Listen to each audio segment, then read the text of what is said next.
누군가 이렇게 말하곤 한다. 개는 단순히 냄새를 맡는 동물이야. 하지만 그건 절반만 맞는 말이다. 수의사로서 나는 수없이 많은 순간을 보았다. 개가 코끝으로 사람을 느끼는 장면 말이다. 그건 단순한 냄새 탐지가 아니라 감정의 대화다. 당신의 하루, 당신의 기분, 그리고 당신이 얼마나 믿을 만한 사람인지를 그들은 이미 알고 있다. 많은 보호자들이 왜 내 강아지가 나를 그렇게 자주 냄새 맡을까? 라고 묻는다. 하지만 그건 의심이 아니라 확신의 표시다. 개는 당신이 자신에게 주는 에너지로 반응한다. 스트레스를 느낄 때는 가까이 다가오지 않고 평온할 때는 코끝을 대며 안심한다. 마치 이제 괜찮아, 당신이 있으니까 라고 말하듯이. 놀라운 건 이 작은 행동이 관계 전체의 기준이 된다는 사실이다. 당신의 개가 코끝으로 당신을 느낄 때 그것은 신뢰의 시작이고 교감의 문이다. 그걸 무심코 지나친다면 당신은 이미 수많은 감정의 신호를 놓치고 있는지도 모른다. 결국 질문은 하나로 귀결된다. 당신의 개는 지금 어떤 말을 하고 있을까? 그 대답은 우리가 곧 함께 찾아볼 다음 이야기들 속에 있다. 그가 당신에게 코끝을 대는 순간 그 행동은 단순해 보이지만 그 안에는 말보다 깊은 신뢰의 메시지가 숨어 있다. 수의사로서 나는 종종 이런 장면을 본다. 강아지가 조용히 다가와 코끝을 사람의 손등이나 무릎에 살짝 댄다. 그것은 인사이자 탐색이며 동시에 괜찮아, 나는 당신을 느끼고 있어요 라는 표현이다. 이 짧은 접촉 속에 개의 감정은 고요하게 흘러간다. 예를 들어 서울의 한 아파트에서 반려견 보리는 매일 아침 주인이 출근 준비를 할 때 코를 댄다. 마치 오늘도 잘 다녀와요 라고 말하는 듯하다. 이런 행동은 후각뿐 아니라 감정의 교감이기도 하다. 주인이 피곤하거나 긴장된 날에는 보리는 더 자주 코를 대며 안정감을 주려는 듯 행동한다. 사람과 개의 정서적 리듬이 그 한 번의 접촉으로 조율되는 것이다. 이런 순간에는 주인이 살짝 웃으며 손을 내밀어 주는 것이 좋다. 냉랭하게 피하기보다는 그 접촉을 받아들이는 것이 관계를 깊게 만든다. 공원 산책 후 집으로 돌아왔을 때나 TV를 보며 쉬는 중에도 그가 코를 가져온다면 잠시 시선을 맞추고 그래, 나도 네가 좋아 라고 말해보라. 개는 단어보다 톤과 리듬으로 감정을 읽는다. 결국 그 한 번의 코끝 터치는 단순한 호기심이 아니라 마음의 인사다. 사람 사이에도 악수가 있듯이 개의 세계에서는 냄새와 터치가 신뢰의 악수다. 그리고 흥미롭게도 이런 접촉이 반복될수록 개는 더 자주 당신을 바라보게 된다. 그 다음 행동에는 또 다른 신호가 숨어 있을지도 모른다. 그가 조용히 당신을 바라볼 때 강아지가 아무 말 없이 당신을 바라보는 그 순간 단순한 호기심 이상의 의미가 숨어 있다. 수의사로서 나는 그 눈빛이 나는 지금 너를 느끼고 있어요 라는 대화의 형태라는 것을 안다. 그 침묵은 결코 공허하지 않다. 오히려 그 속에는 깊은 유대와 안정감이 담겨 있다. 예를 들어 집 안거실에서 TV를 보고 있을 때 옆에 앉은 반려견이 아무 말 없이 당신을 바라본 적이 있을 것이다. 그때 사람들은 종종 왜 쳐다보지? 라고 생각하지만 사실 그건 감정의 신호다. 연구에 따르면 개와 사람의 눈맞춤은 서로의 뇌에서 옥시토신, 즉 사랑 호르몬을 분비시킨다고 한다. 말하자면 그 시선은 서로를 더 깊이 엮는 끈이다. 이럴 때는 피하거나 외면하지 말고 부드럽게 시선을 맞춰보자. 몇 초간의 눈맞춤이 강아지에게 너는 나에게 안전해 라는 확신을 준다. 특히 퇴근 후 피곤한 저녁 시간, 잠시 눈을 맞추며 이름을 불러주는 것만으로도 강아지는 하루 종일 기다린 보상을 느낀다. 이런 소소한 순간이 서로의 하루를 치유한다. 그리고 그 눈빛 뒤에는 또 다른 행동이 따라온다. 코끝을 가져오거나 가볍게 한숨을 내쉬는 모습. 그건 당신 곁에서 평온을 느낄 때만 나오는 반응이다. 어쩌면 그 조용한 시선은 다음 신호의 시작일지도 모른다. 그가 당신 옆에서 한숨을 내쉴 때, 강아지가 당신 옆에서 조용히 한숨을 내쉴 때, 그건 단순한 피로의 신호가 아니다. 수의사로서 나는 그 소리를 들을 때마다 마음이 따뜻해진다. 그건 말 그대로 이제 괜찮아, 당신이 있으니까 라는 평화의 언어다. 사람으로 치면 긴 하루를 마친 뒤 편안한 침대에 누워 내쉬는 안도의 숨결과 같다. 예를 들어 퇴근 후 집에 돌아와 소파에 앉았을 때 옆에서 강아지가 천천히 훅 하고 숨을 내쉰다면 그건 긴장이 풀렸다는 증거다. 당신의 냄새, 목소리, 그리고 공간의 온도가 모두 그에게 안정감을 준다. 반려견 둘이의 보호자는 이 소리를 들을 때마다 오늘도 내가 잘 돌봐줬구나 라는 안도감을 느낀다고 한다. 이럴 때는 가만히 그 옆에 있어주는 것이 가장 좋은 방법이다. 억지로 쓰다듬기보다 그가 느끼는 고요함을 함께 나누는 것이 중요하다. 만약 개가 자주 한숨을 쉬며 몸을 옆으로 눕힌다면 그것은 완전한 신뢰의 표현이다. 이때 부드럽게 이름을 불러주면 그 평온이 한층 깊어진다.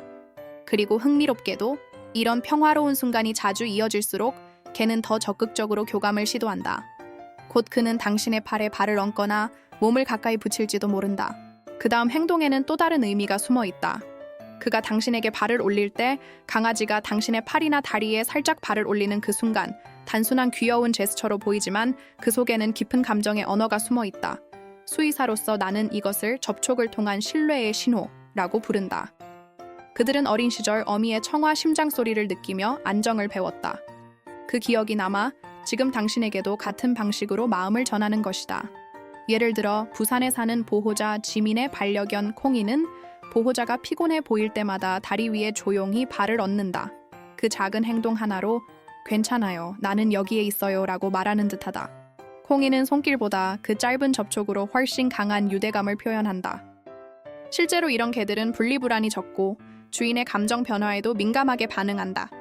이런 순간에는 가볍게 손으로 발등을 덮어주거나 부드럽게 이름을 불러주는 게 좋다. 그 행위는 나도 너를 느끼고 있어 라는 대답이 된다. 만약 강아지가 자주 이런 행동을 한다면 당신은 이미 그에게 가족으로 완전히 받아들여진 것이다. 산책 중이나 집에서 휴식할 때 이런 접촉을 허용하면 강아지는 점점 더 안정되고 자신감 있는 태도를 보인다. 그리고 어느새 그 발이 당신의 옆을 따라다니기 시작할 것이다. 그가 당신의 그림자처럼 움직일 때 단순한 습관이 아니라 본능적인 신뢰의 확장이 시작된다. 바로 다음 이야기로 이어지는 신호다. 그가 집 안에서 당신을 따라다닐 때, 강아지가 집 안 구석구석 당신을 따라다닐 때 단순히 호기심이 많아서 그러는 게 아니다. 수의사로서 나는 그 행동 속에서 본능과 애착의 교차점을 본다. 자연 속에서 새끼들은 어미를 따라다니며 보호받고 배운다. 당신이 바로 그 안전의 상징이 된 것이다. 그들에게는 당신이 곧 평화다. 예를 들어 강릉에 사는 보호자 하윤의 반려견 마루는 집 안을 이동할 때마다 그림자처럼 따라온다. 화장실 문 앞에서도 조용히 기다리고 주방에서도 옆에 앉아 있다. 처음엔 귀엽다가도 가끔은 부담스럽게 느껴질 수 있지만 사실 그건 절대적인 신뢰의 표현이다. 그들은 당신이 보이지 않으면 세상이 조금 불안해진다. 이럴 때는 잠시 시간을 내어 짧은 놀이 세션을 해보자. 방 한쪽에서 기다려 라고 말한 뒤 몇 발자국 떨어진 곳에서 이름을 부르면 된다. 이렇게 하면 함께하지만 독립된 존재라는 감각을 길러줄 수 있다. 동시에 여전히 당신 곁이 가장 안전한 장소라는 확신도 유지된다. 그리고 흥미롭게도 이런 신뢰가 깊어질수록 그들은 더욱 편안하게 휴식한다. 어느 날 갑자기 그가 당신에게 등을 보이고 눕는 순간이 올 것이다. 그것은 단순한 잠이 아니라 완벽한 믿음의 자세다. 바로 다음에 이야기할 그 행동이 말해준다. 그가 당신에게 등을 보이고 잘 때 강아지가 당신에게 등을 보이고 눕는 그 모습. 수의사로서 나는 그보다 더 명확한 신뢰의 표현을 거의 본 적이 없다. 그 자세는 본능적으로 가장 취약한 상태를 드러내는 행동이다. 야생에서라면 결코 쉽게 하지 않을 일이다. 그런데 그가 당신 곁에서 등을 보인다는 건 당신은 나를 지켜줄 사람이야 라는 절대적 신뢰의 선언이다. 예를 들어 인천의 반려견 다리는 밤마다 주인 침대 아래에서 등을 돌리고 눕는다. 낯선 소리에도 반응하지 않고 오히려 한숨을 내쉬며 더 깊이 잠든다. 그건 완전한 안정의 증거다. 주인이 깨어있는 동안에도 몸을 노출하고 자는 건 그만큼 주변이 안전하다고 느끼기 때문이다. 이런 순간에는 굳이 깨우거나 쓰다듬을 필요가 없다. 조용히 불빛을 낮추고 그가 느끼는 평온한 공간을 지켜주는 게 최선이다. 가끔 꿈을 꾸듯 발이 살짝 떨릴 때 그것은 깊은 렘 수면의 신호로 건강한 정신 상태를 뜻한다. 이런 자세로 자는 개일수록 불안이 적고 주인과의 유대감이 강하다. 그리고 흥미롭게도 이런 깊은 잠을 자는 개들은 종종 깨어나서 당신에게 작은 선물을 가져온다. 그것은 단순한 놀이가 아니라 감사와 애정의 표현이다. 바로 그 다음 행동에서 그 마음이 더욱 명확해진다. 그가 당신에게 선물을 가져올 때 강아지가 장난감, 양말 혹은 이상한 물건을 물고 와서 당신 앞에 내려놓을 때 수의사로서 나는 그것을 감정의 선물이라고 부른다. 그 행동은 단순히 놀고 싶다는 뜻이 아니다. 그는 자신이 가진 것 중 가장 소중한 것을 당신과 나누고 싶은 것이다. 이건 내 거지만 너에게 주고 싶어 라는 무언의 표현이다. 예를 들어 수원에 사는 보호자 민서의 반려견 초코는 매일 아침 가장 좋아하는 인형을 물고 와서 침대 옆에 둔다. 그 모습이 너무 귀여워 웃음이 나지만 사실 그건 깊은 유대의 신호다. 초코는 그 인형을 놀이용이 아닌 마음의 매개체로 쓰고 있다. 사람으로 치면 오늘 하루도 당신이 내 세상의 중심이에요 라는 고백에 가깝다. 이럴 때는 고마워 라고 말하며 살짝 쓰다듬어 주는 것이 좋다. 그 행위가 그에게는 감정의 교환으로 받아들여진다. 만약 개가 물건을 자주 가져온다면 그건 자신이 중요한 존재로 인정받고 싶어 한다는 뜻이다. 그러니 무심히 아, 또 그랬어? 하고 넘기지 말고 한 번쯤 진심으로 반응해주자. 그것이 관계의 온도를 높이는 작은 비결이다. 그리고 흥미롭게도 이런 선물 습관이 반복될수록 개는 점점 더 주인의 감정을 세심하게 읽는다. 마치 이걸 주면 당신이 웃을까를 고민하듯 행동한다. 결국 이 선물은 단순한 물건이 아니라 사랑의 언어다. 그리고 그 언어는 당신이 먼저 배려로 응답할 때 완성된다. 이제 당신은 알게 되었다. 그저 귀엽다고만 생각했던 강아지의 행동 하나하나가 사실은 감정의 언어였다는 것을, 그가 코끝을 대고 눈을 맞추고 한숨을 쉬며 당신 곁에서 등을 보이고 잔다는 건 모두 하나의 메시지다. 나는 당신을 믿어요. 그 단순한 신호 안에 사람보다 더 깊은 사랑이 숨어 있다. 하지만 질문은 남는다. 당신은 그 언어에 제대로 답하고 있는가? 당신의 반려견이 오늘도 당신에게 신호를 보낼 때 그 의미를 읽을 준비가 되어 있는가? 아니면 여전히 그냥 귀여워서라고 넘기고 있는가? 진짜 유대는 이해에서 시작된다.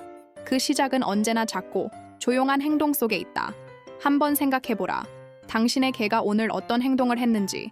그건 단순한 습관이 아니라 마음의 이야기일 수 있다. 그리고 그 이야기에 당신이 귀를 기울인다면 그 사랑은 더 단단해질 것이다. 결국 반려견과의 관계는 훈련이 아니라 대화다. 이제 선택은 당신의 몫이다. 당신의 개가 보내는 신호를 진심으로 이해하고 싶다면 이 채널을 구독하고 알림을 켜주세요. 다음 이야기에서 당신이 몰랐던 반려견의 또 다른 비밀을 함께 풀어보자.